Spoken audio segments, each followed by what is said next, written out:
We've got your business news next. Economists expect Singapore's economy to stay in the doldrums in the near term, following a worse than expected 20% fall in non-oil domestic exports for August. Now, it is the 11th straight month of decline. Exports to most top markets fell as the trade-reliant economy grapples with global headwinds such as inflation and declining demand. Richard Matthew tells us where things stand and when the situation could turn the corner. It was another poor showing for Nordex in August. Data released by Enterprise Singapore showed both electronics and non-electronic shipments falling.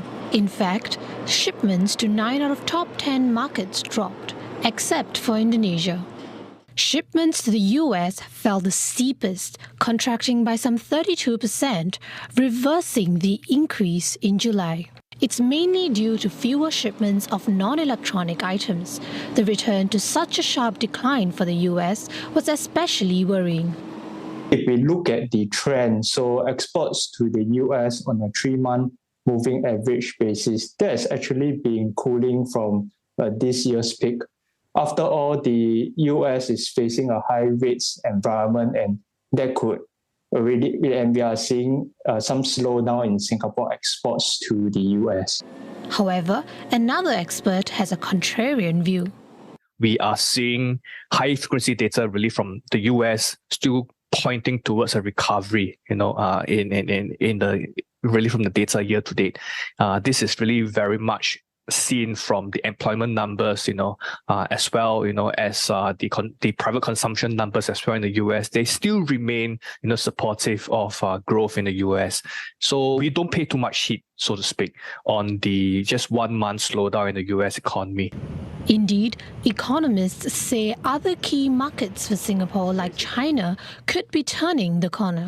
They point to measures introduced by Beijing, including interest rate cuts to boost consumption.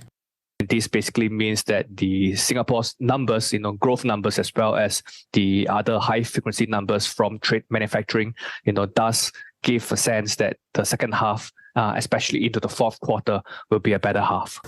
Electronics shipments, which have continued to weigh on Singapore's exports, are also expected to improve in the coming months.